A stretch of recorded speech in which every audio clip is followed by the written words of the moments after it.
Ouais, alors bonsoir à tous. Effectivement, on va parler ce soir de la Coupe du Monde 2022 qui s'est terminée donc il y a un peu plus de 2 mois maintenant. Voilà, on se souvient encore de l'Argentine qui a battu l'équipe de France en finale il y a pas si longtemps du coup. Et si cette Coupe du Monde, elle a été le théâtre de matchs de légende, de records, plein d'autres choses. C'est pas un bilan sportif qu'on fera ici, même si j'aurais aimé. Et il y a des choses à dire. Hein, il y a de ce point de vue-là, il y a des choses à dire. Et si certains veulent en parler après la conférence, je suis tout à fait disponible. Mais on va pas parler de ça ce soir. Euh, on va vraiment parler d'un aspect plus politique. Alors, j'insiste sur le choix de ce titre puisque c'est effectivement un bilan politique au sens large du terme que nous ferons ici du plus grand événement sportif du monde. La Coupe du Monde, elle a toujours eu de grandes implications politiques, au même titre que le foot en lui-même.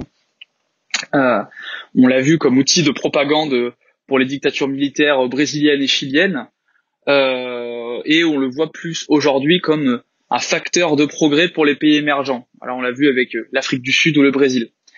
Euh, la Coupe du Monde de la FIFA, qui existe maintenant depuis 1930, elle a toujours eu un retentissement politique à toutes les échelles, que ce soit à échelle internationale, nationale, régionale, locale.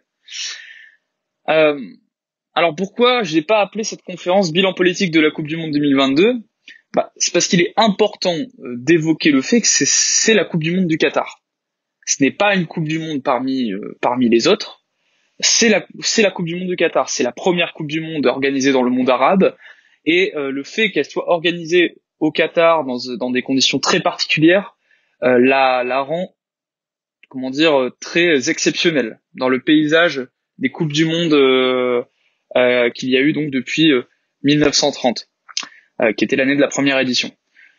Alors d'abord, qu'est-ce que le Qatar finalement? Parce que mine de rien, on est encore beaucoup on connaît bien sûr le pays, mais est-ce qu'on connaît précisément déjà sa situation et ce qu'il est? Alors d'abord, il faut rappeler du coup des éléments de base. Le Qatar, c'est un petit territoire désertique de 11 586 km², situé dans le Golfe Persique, et voisin direct de l'Arabie Saoudite, autre grande puissance du football international qui détient un club très connu qui est Manchester City. Ce pays, entouré de géants, donc, contient environ 2 500 000 habitants, dont une immense partie est étrangère expatriée, puisqu'environ 90% de la population est étrangère au Qatar. Euh, Ça fait relativiser presque, j'ai envie de dire, nos étrangers à nous. Euh, L'État du Qatar est né officiellement en 1971 après avoir été sous contrôle britannique, enfin d'abord ottoman puis britannique, et fonde son développement sur l'exploitation des hydrocarbures et notamment les gaz naturels. Ça, on va le voir juste après. Si aujourd'hui le Qatar a pu acquérir une puissance et une place non négligeable dans l'économie mondialisée, l'Émirat cherche toujours à accroître son influence et à gagner une place toujours plus importante dans le concert des nations. Et c'est là qu'on rejoint notre sujet, puisqu'il s'agira de voir comment la Coupe du Monde 2022 participe à cette politique de croissance du Qatar dans le village monde. Donc on va diviser de manière très universitaire notre argumentaire en 3 parties. D'abord, on va voir effectivement l'impact direct de cette Coupe du Monde sur le Qatar. On va faire un bilan très direct de la compétition, hein, un bilan numérique surtout. On va aussi voir dans une deuxième partie que le foot est finalement une vitrine pour le Qatar, est utilisé comme une vitrine pour le Qatar. Et enfin, on terminera par voir que finalement, cette Coupe du Monde, c'est une grande réunion géopolitique. Alors, faisons un bilan d'abord de cette Coupe du Monde, un bilan plus direct. Si le Qatar comptait tout particulièrement sur cette Coupe du Monde pour marquer les esprits dans tous les domaines, l'événement a probablement dépassé les espérances qataries. Pourtant, ça partait mal, hein, puisqu'on parle de la première Coupe du Monde organisée en hiver, en pleine saison, donc obligeant les championnats à revoir et adapter leur agenda et laissant d'importantes interrogations sur le niveau de forme et de préparation des joueurs. Mais la réalité, elle ne laisse place pas du tout, elle ne laisse place à aucun doute, puisque cette Coupe du Monde, elle est celle ayant compté le plus de buts de l'histoire avec 172 buts, juste au-dessus des Coupes du Monde 98 et 2014 qui en comptaient 171, illustrant finalement le caractère particulièrement spectaculaire de cette édition.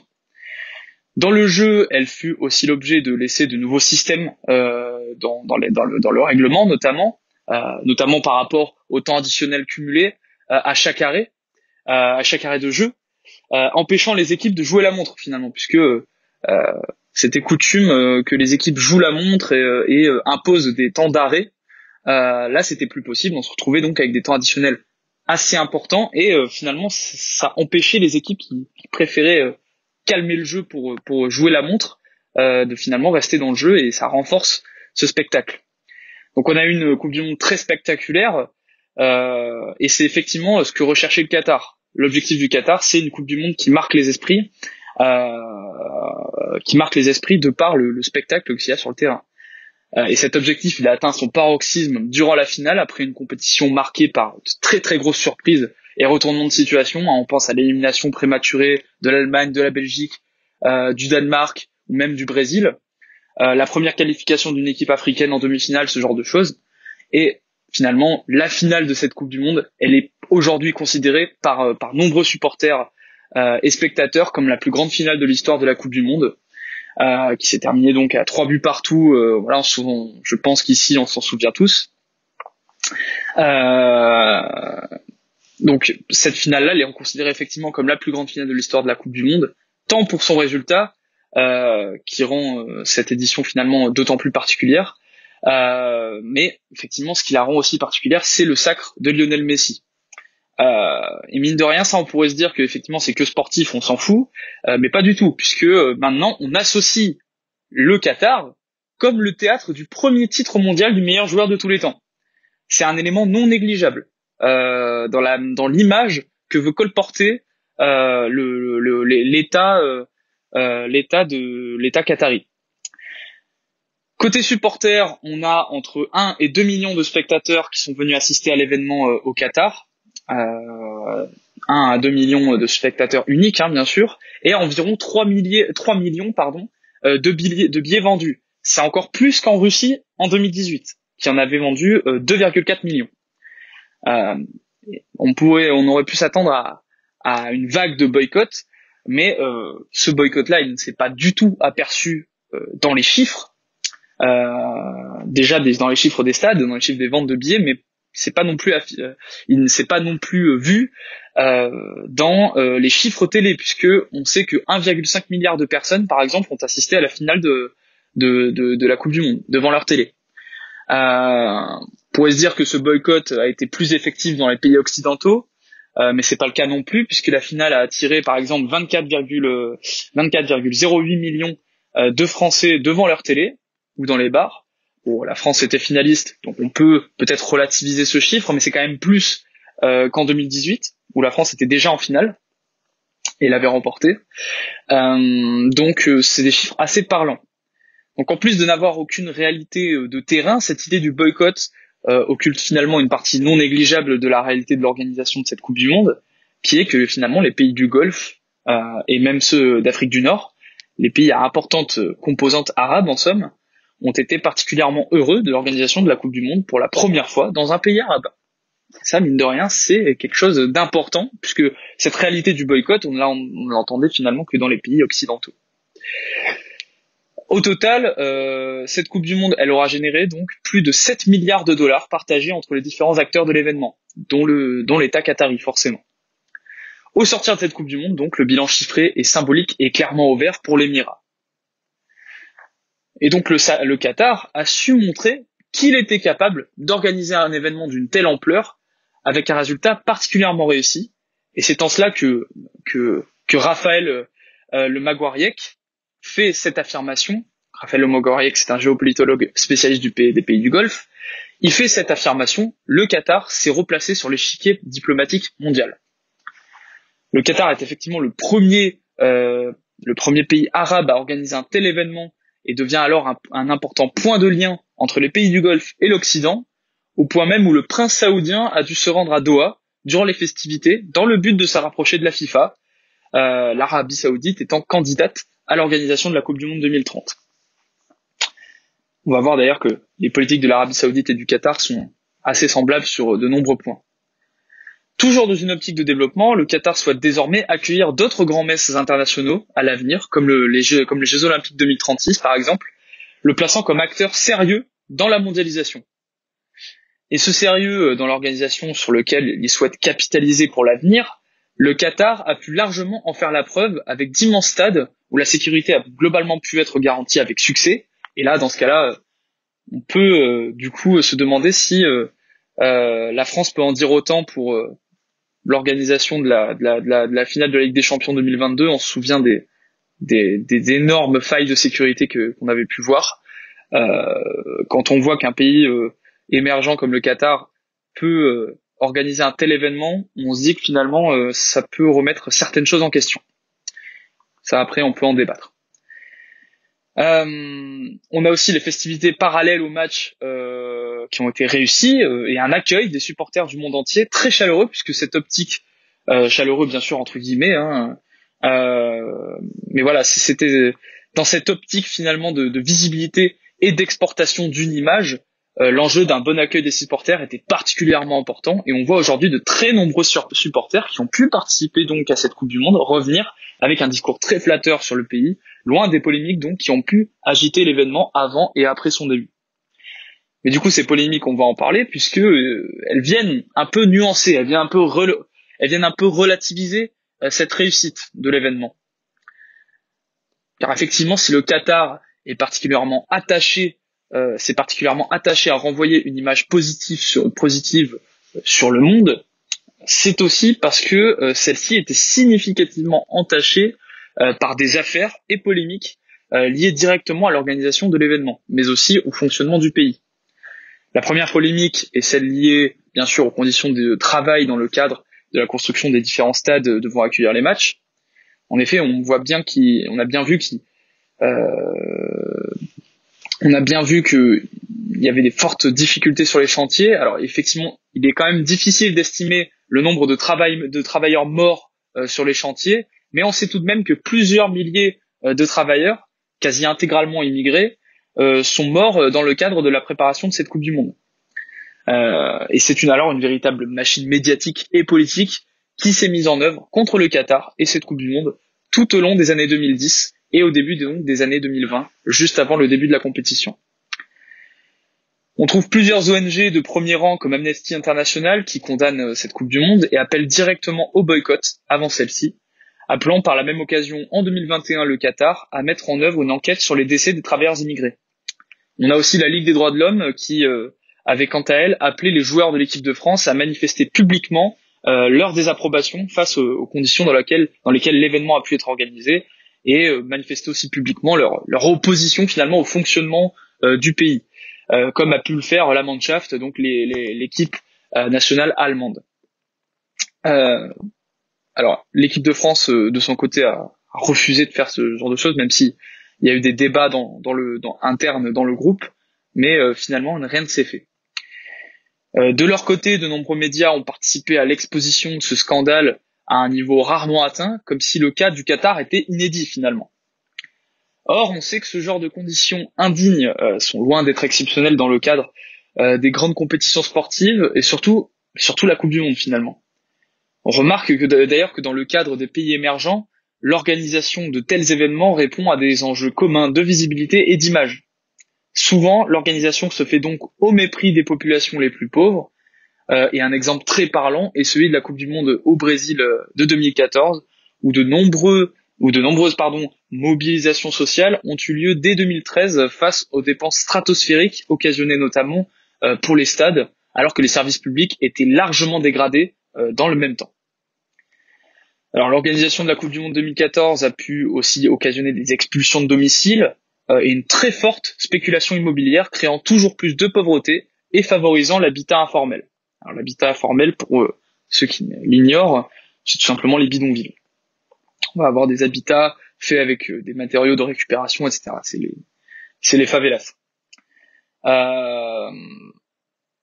Et on a donc un véritable mouvement contestataire qui se crée donc dans le cadre de ces quartiers informels, qui est tout simplement le mouvement contestataire des sans-toit. Les enjeux d'image ont alors encouragé les autorités à cacher la pauvreté de la ville, la pauvreté des villes même, afin de favoriser les supporters et le tourisme lié à la compétition. Si effectivement les problèmes ne sont pas forcément les mêmes, puisqu'effectivement, alors pour le coup au Brésil, on n'a pas eu un nombre colossal de morts sur les chantiers, on a quand même eu 8 morts sur les chantiers des stades, mais rien à voir avec le cas du Qatar. On s'aperçoit malgré tout que l'organisation d'un tel événement dans une région émergente amène quasi inévitablement des problématiques sociales importantes, dont le Qatar n'est qu'un énième exemple finalement. Et on pourrait parler aussi du cas de l'Afrique du Sud en 2010, mais on va pas s'éterniser. En fait, enfin, cette Coupe du Monde au Qatar a braqué les projecteurs sur le fonctionnement du pays, tant sur les aspects plus culturels et moraux que les aspects politiques. Le Qatar est une monarchie, c'est une monarchie, ça vous aura pas échappé, hein, elle est gouvernée par un émir, hein, c'est un émirat. Il est gouverné, pardon, par un émir. On sait que il y a eu plusieurs affaires de journalistes qui ont pu subir des pressions par rapport à certains dossiers qui ont pu être montés contre cette Coupe du Monde. Du côté culturel et moral, on a eu de fortes polémiques aussi, puisque le traitement des personnes LGBT a fortement été exposé dans les médias, hein, l'homosexualité étant interdite au Qatar. Finalement, c'est un peu un symptôme de cet universalisme occidental, omettant finalement les différences entre les peuples. Voilà, c'est finalement cette ambition très occidentale d'aller voir les pays étrangers qui ont des mœurs tout à fait différentes et d'essayer de leur imposer un modèle. Et c'est globalement ce qu'on a vu pendant pendant les années 2010 et même pendant toute la Coupe du Monde finalement, pendant toute la compétition.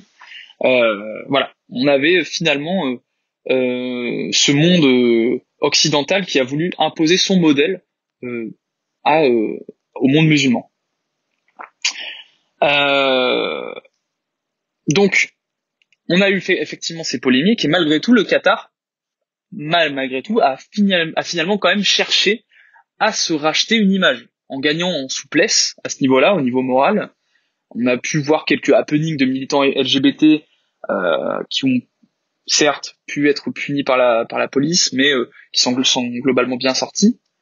Mais on a effectivement aussi vu certaines femmes qui ont pu venir habillées d'une manière très, on va dire, dévêtue, on va dire, en tout cas de manière très suggestive, sans avoir aucun problème et sans même être censurées à la télé. Et on a tous le souvenir de Miss Croatie, qui à chaque match de la Croatie, voilà, les caméras étaient braquées sur elle. Donc à ce niveau-là, il y a eu un gain de souplesse qui ne se verra probablement pas sur l'ensemble de la société, mais qui était clairement pour s'adapter, disons, aux attentes occidentales, puisque le public de la Coupe du Monde est très occidentalisé.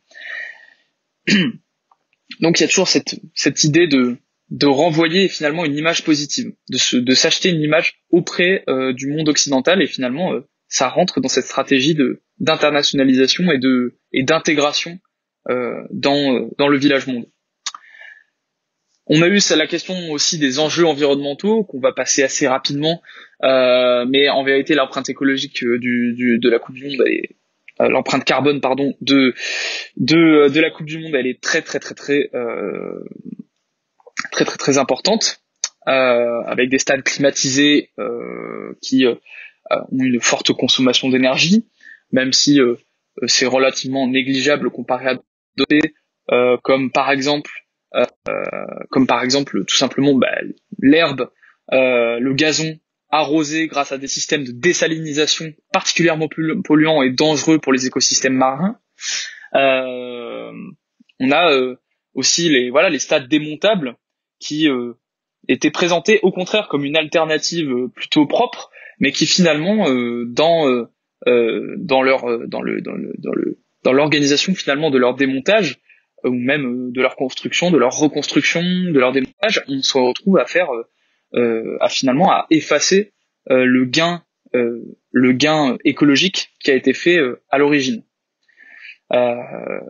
puisque voilà, avec le transport des différentes pièces, ce genre de choses. Évidemment, je ne parle pas non plus des différents trajets en avion jusqu'au Qatar qui, effectivement, sont un énorme facteur de pollution. Mais finalement, c'est la question des normes et cahier des charges de la FIFA qui se pose à l'ère de la lutte contre le réchauffement climatique. Aujourd'hui, de par l'empreinte carbone stratosphérique de cette Coupe du Monde, qui est malheureusement difficile à quantifier précisément, mais qu'on sait quand même important, le Qatar risque de longtemps se traîner une image néfaste de gros pollueur, lui qui est le premier émetteur de gaz à effet de serre par habitant. Aujourd'hui, on compte 32,5 tonnes de CO2 par habitant par an, ce qui est énorme. L'objectif de neutralité carbone affiché par la FIFA, d'ailleurs, via les crédits carbone, est aujourd'hui très largement remis en question par les spécialistes.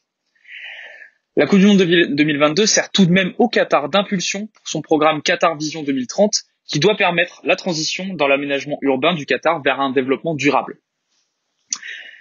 Alors voilà, là c'était pour une partie plus bilan direct de cette Coupe du Monde. Maintenant, on va voir, on va aller plus loin dans la problématique et d'abord pour cette deuxième partie, donc voir que finalement le football est une véritable vitrine pour le Qatar.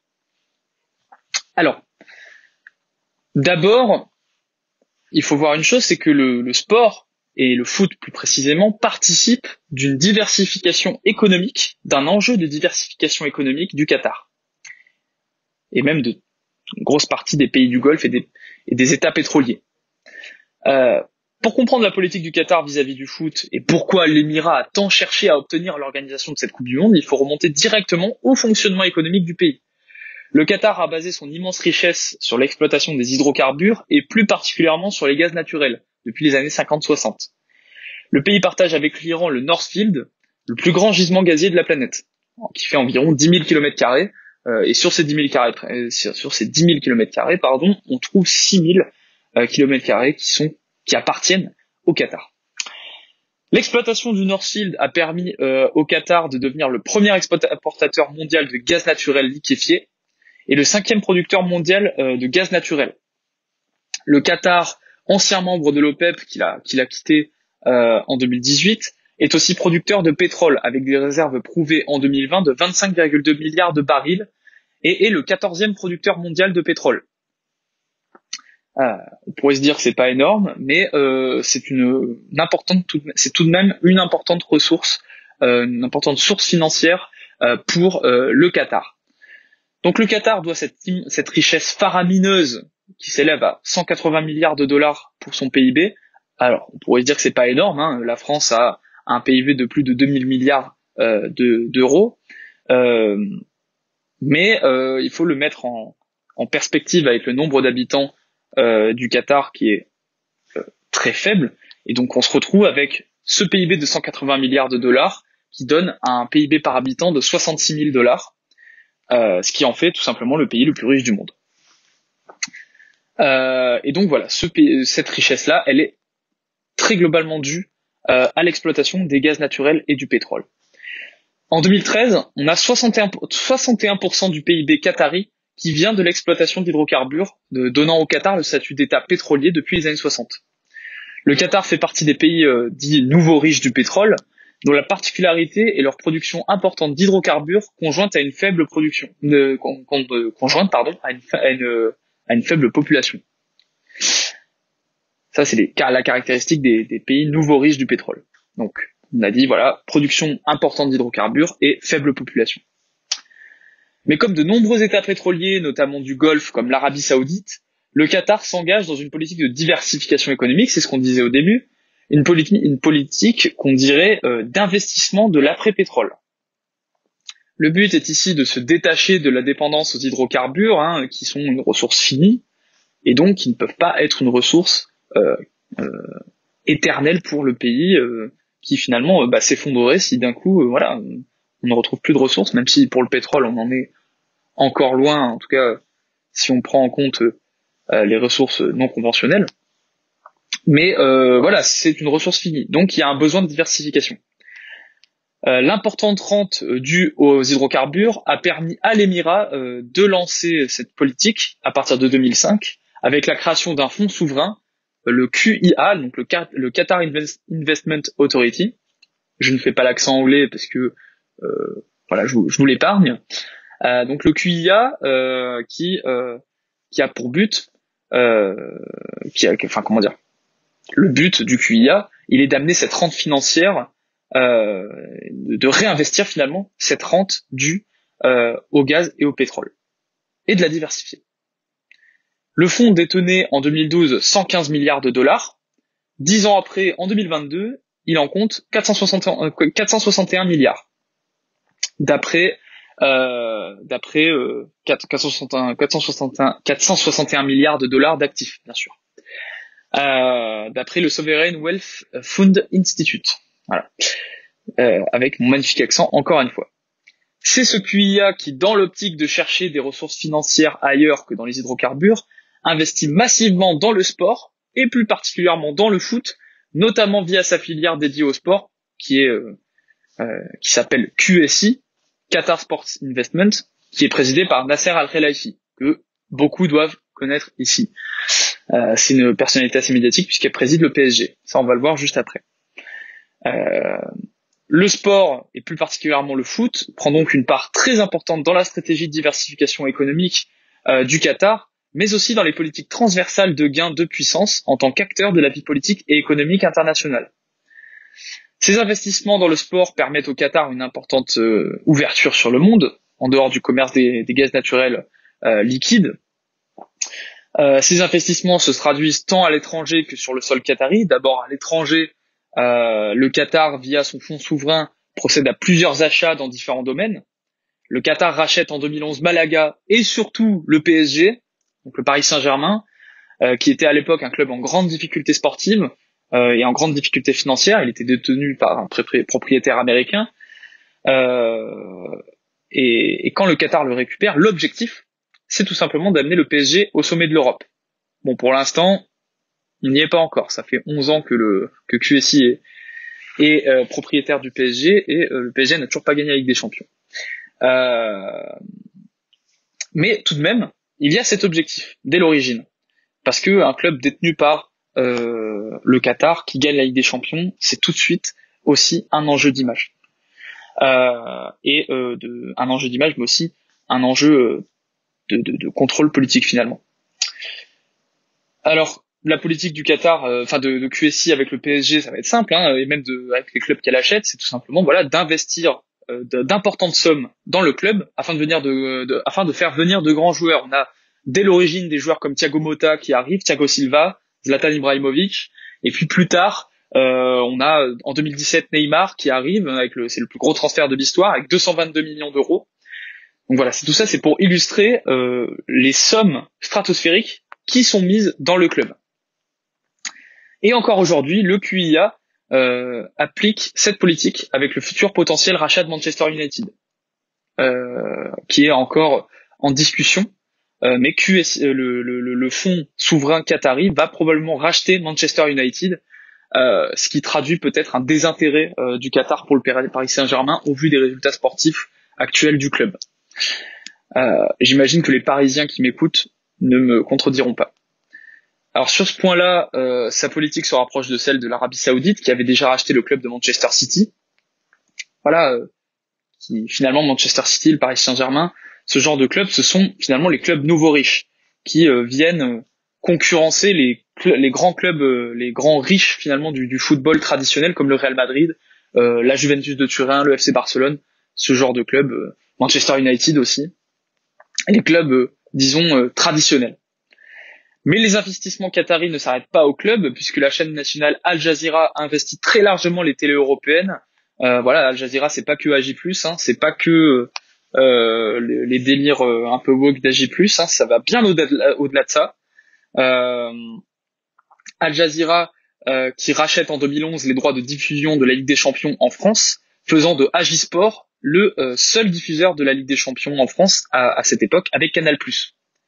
Al Jazeera Sport, je vous le mets dans le mille, aujourd'hui ça existe toujours et ça s'appelle beIN Sport. Donc quand vous regardez beIN Sport, vous regardez une chaîne qatari. C'est très connu, mais pour ceux qui ne le savent pas, maintenant vous le savez. Le Qatar fait aussi dans le sponsoring avec, par exemple, le Qatar Airways qui est apposé sur le maillot du FC Barcelone jusqu'à il y a quelques années. C'est plus le cas aujourd'hui, mais ça a été longtemps le cas. Donc, on a une véritable stratégie d'internationalisation par le foot. Les investissements, certes, se font à l'étranger, mais ils se font aussi sur son sol, sur le sol qatari. Donc, par exemple, ça passe par la création d'une académie de formation de football pour mettre sur pied une équipe nationale de haut niveau en vue de la Coupe du Monde 2022, Coupe du Monde 2022, donc, qui est le parachèvement des investissements qataris dans le foot, de sa stratégie de transition vers une économie de l'après-pétrole. Alors derrière, effectivement, tous ces investissements dans le foot, finalement derrière la Coupe du Monde, il y a le développement du tourisme. Le tourisme, c'est un secteur extrêmement important pour le Qatar. Le Qatar, dans sa volonté de passer à une économie de l'après-pétrole, mise énormément sur le tourisme. Et on a un exemple important qu'on a vu là tout récemment pendant la Coupe du Monde, l'exemple de Qatar Tourisme, qui passait régulièrement ses spots publicitaires durant la Coupe du Monde avec comme slogan No football, no worries, qui signifie tout simplement pas de football, pas de soucis, montrant la volonté du Qatar de développer son tourisme en surfant sur la vague de la Coupe du Monde et en montrant finalement que le Qatar, c'est bien d'autre chose que le football, c'est bien d'autre chose que la Coupe du Monde.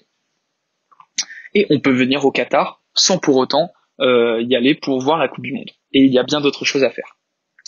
C'est ça le message de fond. Alors, maintenant qu'on a vu tous ces objectifs-là, finalement qu'on a pu voir un peu cet objectif de diversification économique, on va voir maintenant le cœur de cette attribution finalement de la Coupe du Monde. Comment cette Coupe du Monde a été attribuée au Qatar? C'est quand même assez étonnant, c'est un pays désertique, la Coupe du Monde se déroule en été, c'est un tout petit pays, c'est comme si on faisait une Coupe du Monde en Andorre presque. C'est assez étonnant. Et on va voir justement que, même si ça a été une réussite, cette Coupe du Monde, finalement, elle a été assez opaque, disons, dans son attribution. Mais justement, cette opacité et tout ce qui s'est passé dans l'attribution montre finalement cette volonté presque mortelle d'organiser la Coupe du Monde. Parce que c'était un véritable enjeu politique du siècle, presque, j'ai envie de dire, pour le Qatar, d'organiser un tel événement sportif. Donc on va faire un rapide historique, rapide historique, je le garantis pas, mais on va faire un historique en tout cas, de cette attribution. C'est le moment simplement de parler du Qatar Gate, qui a bouleversé tant le football mondial que la scène politique internationale, et qui a bien éclaboussé notre pays. C'est le 2 décembre 2010 que Sepp Blatter, alors président de la FIFA à l'époque, aujourd'hui c'est Gianni Infantino, il annonce tout simplement, le 2 décembre 2010, que le Qatar a remporté le vote pour l'organisation de la Coupe du Monde 2022 à 14 voix contre 8 contre les États-Unis. Des soupçons de corruption émergent dès l'annonce du résultat, soupçons aujourd'hui non tranchés par la justice, bien que certaines enquêtes confirment la piste de pot de vin versée à la FIFA pour les Coupes du Monde 2018 et 2022. Ce qui nous intéresse ici, c'est le soupçon d'une forte implication de la France, et notamment de Nicolas Sarkozy et de Michel Platini, alors respectivement président de la République et de l'UEFA à l'époque, dans l'attribution de cette Coupe du Monde aux Qataris. Alors Nicolas Sarkozy est au cœur des soupçons émis par le parquet national financier, par le PNF. Nicolas Sarkozy entretient dès le début de son mandat de président de la République de très bonnes relations avec l'émir du Qatar, qui était alors Ahmad Ben Khalifa Al Thani, qui est le premier dirigeant à lui rendre visite durant son mandat, visite en 2017 qui se conclut par la vente de 80 Airbus A350 pour 16 milliards d'euros. Donc disons que les relations commencent sous les meilleurs auspices, j'ai envie de dire, avec notre cher Nico. L'objectif clair de Sarkozy, il est de renforcer les liens de la France avec le Qatar, qu'il qualifie ouvertement d'État ami. Il annonce même en 2008, dans un discours à Doha, l'exonération d'impôts sur la plus-value les investisseurs qataris qui viendraient investir en France. Geste particulièrement fort dont nombre de petites entreprises françaises auraient aimé profiter aussi. Les investisseurs qataris obtiennent donc un véritable privilège en France, ce qui donne voilà une place particulièrement importante du Qatar dans les relations diplomatiques avec la France. Le Qatar annonce officiellement sa candidature pour l'organisation de la Coupe du Monde 2022 en 2008, et naturellement, Nicolas Sarkozy apporte tout de suite son soutien à cette candidature, au point où est mise en place directement une entreprise de lobbying d'État auprès du président de l'UEFA d'alors, Michel Platini, qui est alors proche du président de la République, afin qu'il donne sa voix pour la candidature qatari lors du vote. Puisque, évidemment, Nicolas Sarkozy ne pouvait pas voter pour l'attribution de la Coupe du Monde, c'est tout à fait logique. Et la FIFA a en horreur généralement les ingérences politiques, les ingérences étatiques dans ces affaires. Donc, Michel Platini a une grande influence en tant que président de l'UEFA, et donc c'est un véritable enjeu d'obtenir son vote. Sauf qu'à l'origine, Platini, il est très hostile à la candidature du Qatar. D'après William Gaillard, qui est un ancien très proche de Platini, et encore d'autres proches de Platini et de la FIFA, confirment le fait que Platini est effectivement très hostile à l'organisation de la Coupe du Monde 2022 par le Qatar.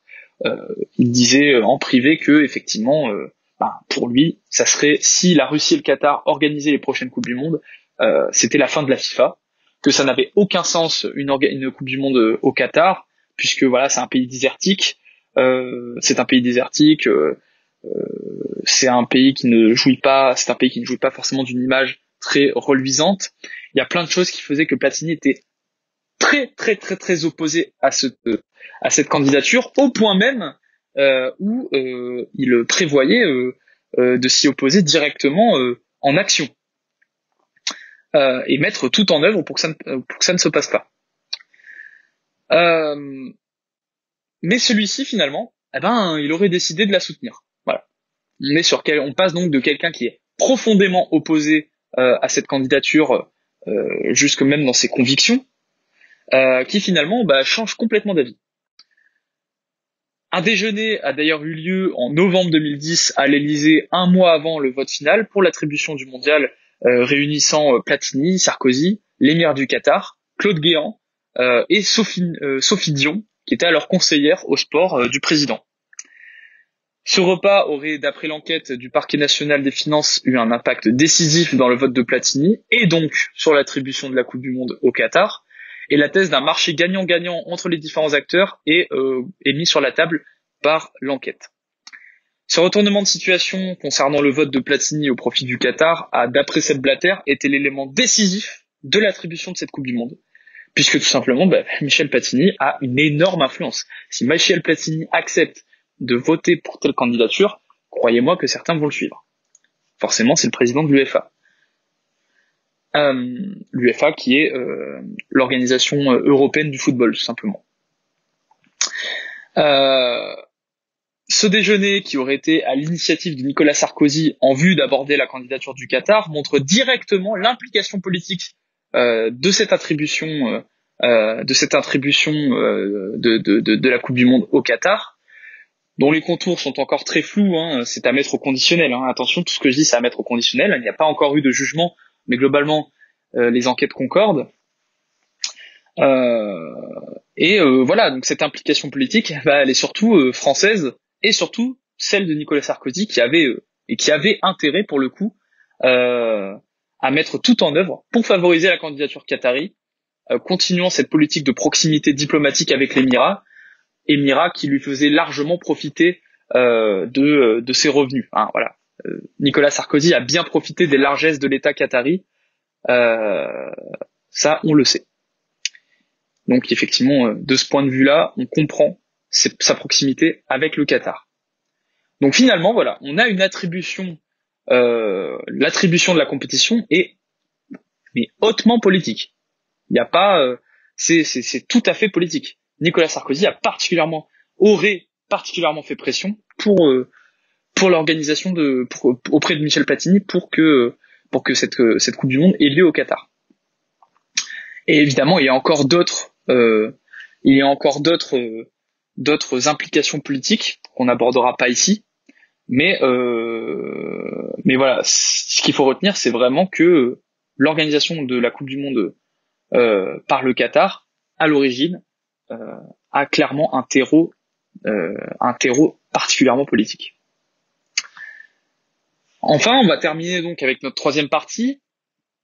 On va rester sur un aspect géopolitique, puisqu'on va voir finalement que cette Coupe du Monde, que la Coupe du Monde même en général, mais on va prendre l'exemple évidemment de la Coupe du Monde 2022, puisque c'est notre sujet, c'est une grande réunion géopolitique. Si la Coupe du Monde est la grand-messe du foot, c'est aussi la grand-messe de la géopolitique, où les dirigeants de puissance de premier rang se retrouvent en tribune présidentielle. L'exemple de notre président est parlant, puisqu'Emmanuel Macron, qui ne s'est pas particulièrement illustré pour son opposition au mondial, au contraire, a fait 2 allers-retours pour le Qatar. Une fois pour assister à la demi-finale contre le Maroc et une autre fois pour assister à la finale contre l'Argentine. Alors si Macron est effectivement un passionné de foot, il serait naïf de penser que les matchs de l'équipe de France étaient sa seule motivation, puisqu'en effet, celui-ci en a profité pour rencontrer 2 fois l'émir du Qatar, qui n'est plus le même que ce que je vous racontais tout à l'heure pour l'attribution en 2010. Aujourd'hui, l'émir du Qatar, c'est Tamim Ben Hamad Al Thani, avec lequel Macron, en tout cas avec lequel la France plutôt entretenait des relations plutôt tièdes depuis plusieurs années. Donc voilà, il a pu profiter de ces 2 venues au Qatar pour avoir une longue entrevue diplomatique avec l'émir, en l'occurrence avant la finale. Ces entrevues diplomatiques, elles se sont prolongées même après la défaite des Bleus, puisque Macron a pu rencontrer d'autres chefs d'État. Et l'enjeu est clair finalement pour le Qatar. Le chef d'État d'une des plus puissantes nations mondiales vient assister à la compétition que l'Émirat organise. Il faut donc faire la preuve du sérieux de l'organisation et montrer que le Qatar peut être un partenaire de discussion sérieux. Et Macron s'est d'ailleurs directement exprimé sur la question en affirmant que cette Coupe du Monde était une réussite et que son organisation était parfaitement exécutée. Il y a donc une reconnaissance du Qatar sur la scène diplomatique, de ce point de vue-là. Mais Macron, finalement, ce n'est qu'un chef d'État parmi d'autres. Et on a vu finalement que durant toute la compétition, ce sont des dizaines de chefs d'État et d'hommes politiques qui se sont succédés dans la tribune princière, accueillis par l'émir qui n'a loupé quasiment aucun match, tant pour sa passion pour le foot, on sait que c'est un passionné de foot, que pour ses vues diplomatiques. Car si en effet la tribune est d'abord un lieu destiné au visionnage du match, elle se mue rapidement en sommet diplomatique lorsqu'on parle de la tribune princière, ou présidentielle en France. Accueillir ces chefs d'État dans sa tribune permet à l'émir de s'entretenir dans un cadre éloigné des tensions diplomatiques habituelles qui peuvent exister, et donc d'influencer la scène politique plus facilement. Cette Coupe du Monde aura même été celle qui a le plus accueilli de chefs d'État et personnalités politiques de toute l'histoire.